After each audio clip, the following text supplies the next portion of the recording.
Sally YouTube. This video is something that I didn't know if it would ever come, if I would ever stick at YouTube long enough for this to happen. But it is the video to celebrate 100,000 freaking subscribers on my channel, and I am gonna open this bad boy. It's a package from YouTube, and it's gonna be my trophy or my creator award for the 100K subscribers. So I'm gonna unbox that right now because I wanted to do it with you. Thank you guys so much for being here and for making this happen, and I can't believe that it actually happened in under 2 years, which was, I mean, it's so hard with YouTube because some people will get 100,000 subscribers in 2 months, and some people it takes them 20 years if they ever get there. But I do know that if you can crack 100,000 subscribers, you're really like in the top, I would say probably like 5% of YouTubers. You often see YouTubers that have over 100,000 subscribers because their content is popular and it gets pushed to you, and it's kind of like a virtuous circle once you're there. But it's actually really rare. There are millions of creators on YouTube and very few of them get to this point. So I'm beyond belief really, and I'm so amped. So we're gonna open this together, and then I've got a whole Q&A about my YouTube channel, behind the scenes, lots of interesting questions in there, so we'll jump into that really soon. Okay, so there's a letter. It basically says, you've done something that very few YouTube creators accomplish. You had an astonishing 100,000 people subscribe to your channel. We know that numbers on YouTube can get really big, but we hope that you don't lose sight of the reality behind that 6-digit milestone. Each and every person who has subscribed to your channel has been touched by what you created. They were inspired, challenged, or entertained.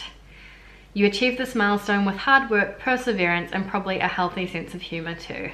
What you've accomplished can't be taken away from you, and would like to recognize you and all of your hard work with the Silver Creator Award, a small token of our esteem and respect. And it goes on, but I might read that a little bit later, getting a bit emo. Oh my god. Oh, my silver play button. Oh, you can see my camera. Well, that was like an unexpected life milestone that I never thought I would want to or would hit. Oh my gosh, it's incredible. Not to get all like Oscar's speech on it, but what makes me really happy is that I guess like I'm just an average girl, right? I'm an average girl sitting in front of a camera sharing her thoughts with the world. I'm not special in any way. I'm not a model, I'm not a comedian, I'm not famous from elsewhere. I don't make these incredible documentary level vlogs and with amazing cinematography and all that kind of stuff. It just goes to show that on a very crowded platform, with some hard work, perseverance, and knowing your stuff, I guess in terms of the back end and doing what you need to do to make sure that your videos get seen, which I will talk about a little bit later. This can happen, it can happen to anyone, like anyone can do it, literally anyone. If I can do it, anyone can do it. So without further ado, let's jump into the questions because there's quite a few of them to run through, and hopefully you can learn more about this kind of behind the scenes of my YouTube life. So the first question is, how did you decide to start? So it was 2 years ago now.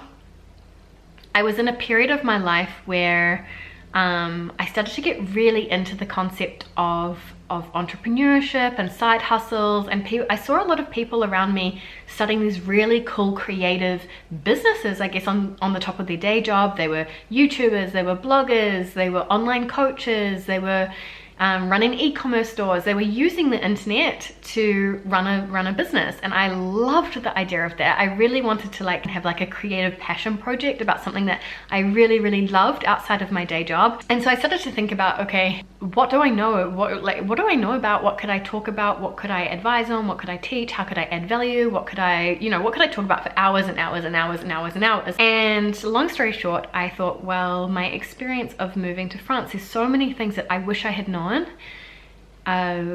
when I arrived. And so I'm going to start a blog, I'm going to start something, I'm going to write a book, I'm going to do something for expats moving to France. That's what I kind of had in mind. And then long story short, I chose YouTube because I thought it would be quick and easy to do video rather than blogging and writing. Oh my god, I was so wrong. It takes so long to do a bloody video. But anyway, I'll tell you guys the details in another question. Yeah, that's kind of how it all began really. And at the time I was at a bit of a, not a low point, but I wasn't really loving life in France as much as I had been. I was like 3.5, 4 years into France.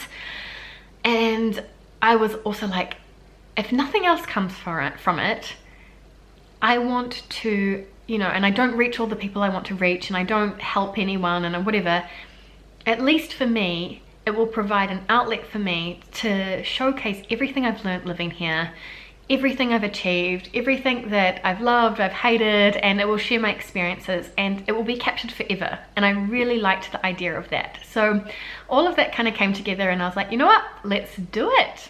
This question comes up a lot. Are you going to rename your channel now that you're not living in France anymore? So not even French. So I've thought about this a lot, and I don't think I will, because I am still not even French. I'm still married to a Frenchman. I have my French family. I have my French in-laws. I am going to go back to France every year. One day I might have French children. Like, I'm still in this crossroads, I guess, between this New Zealand and French life, and I'm still never going to be 100% French. And there's still a lot of, I don't know, discovery and observation and stuff that comes with being in that unique position. So I still like the name. However, if I did rename the channel, I know what I would call it. And this has been suggested like 2 or 3 times to me now, and I think it's freaking awesome. La vie en Rosie. Oh, why didn't I think of this? You guys are marketing geniuses.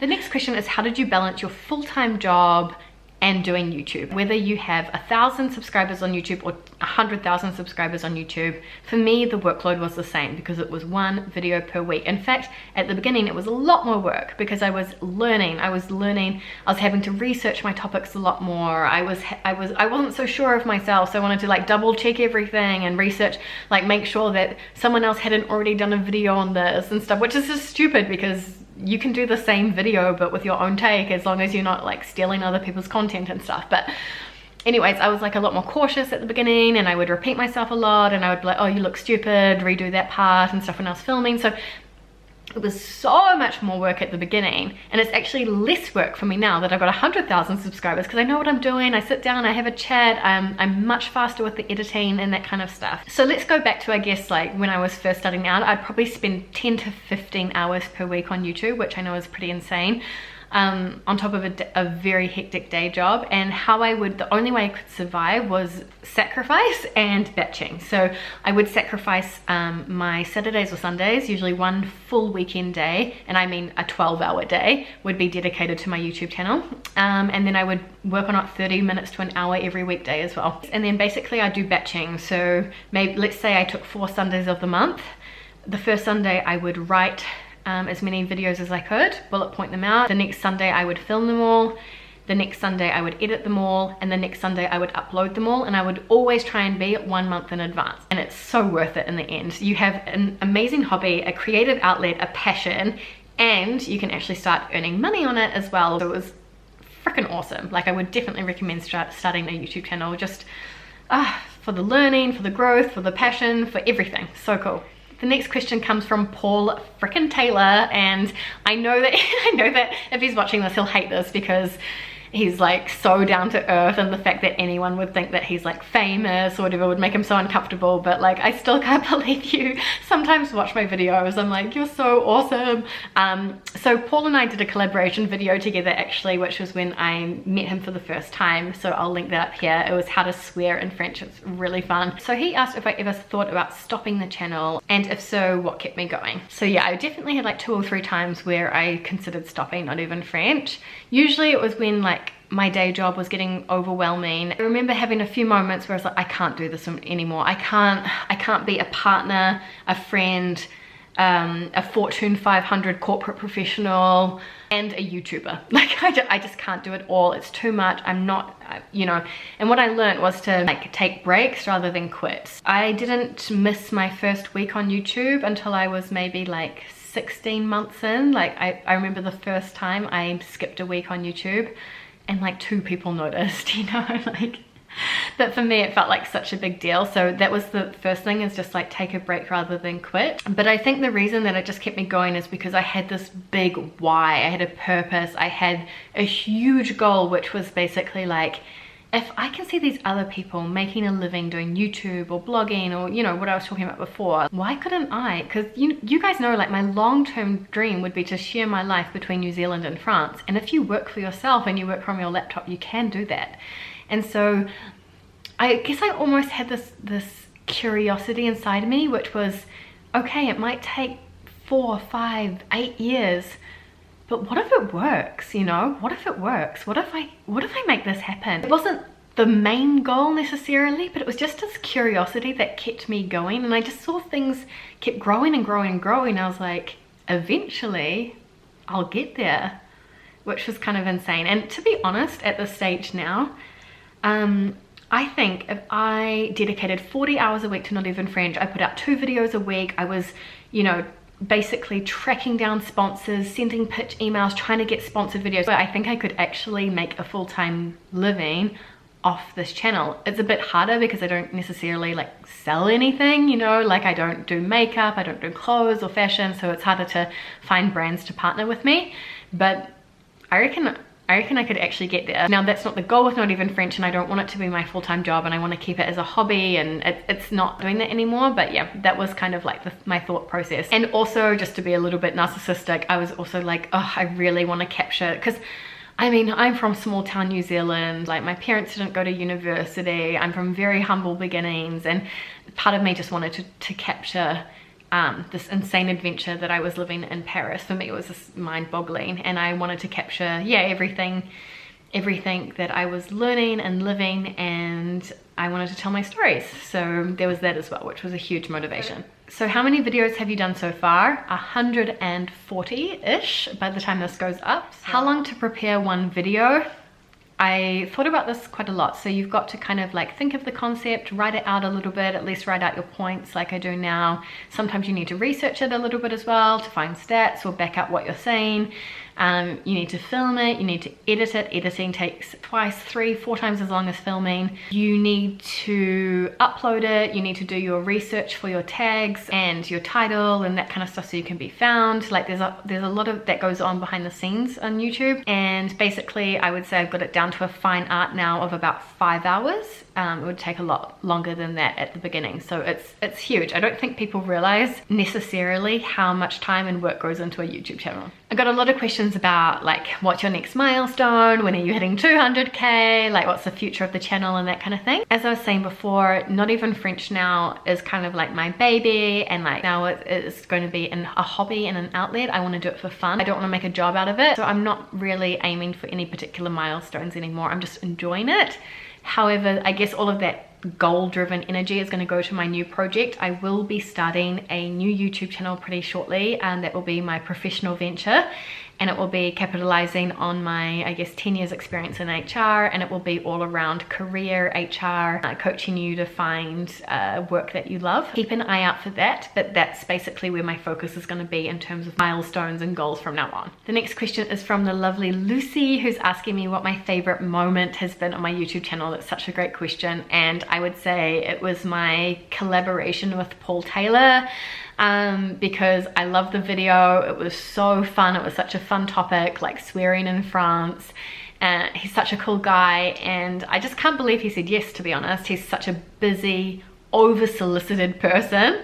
Again, hi if you're watching this, Paul, but why you took the time out of your busy days, like of touring, writing comedy shows, filming for TV and that kind of stuff, to do a collaboration with me.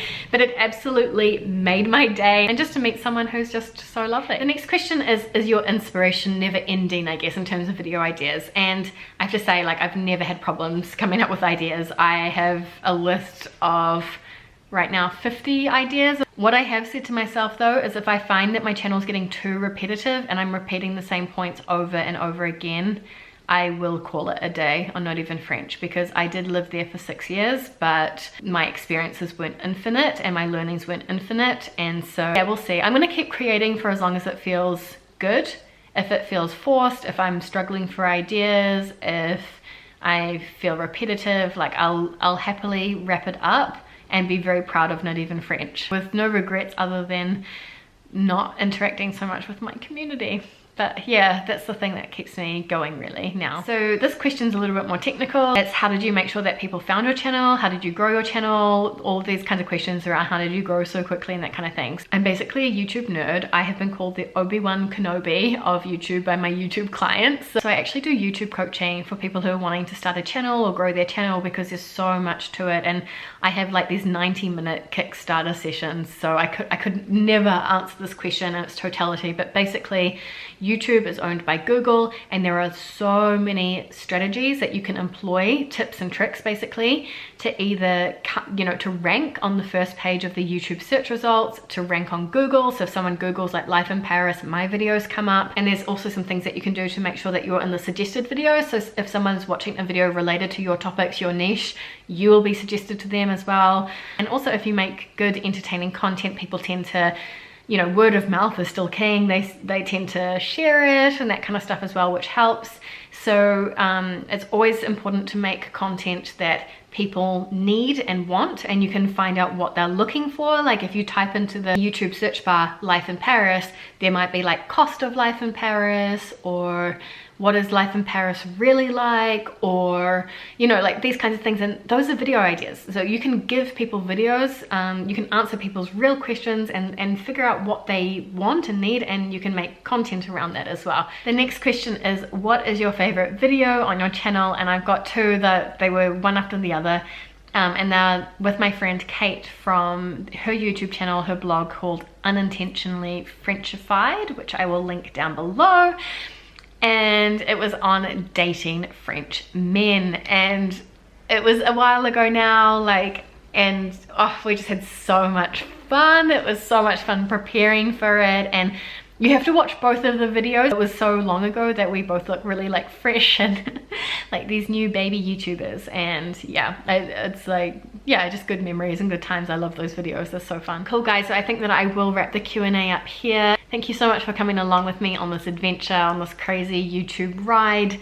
And let me know if you have any other questions, if you'd like to know more about my life on YouTube, or like what it takes to be a YouTuber, or anything like that. If something else comes to mind, let me know down below and I'll come back to you. And I will see you guys next time on the Not Even French channel.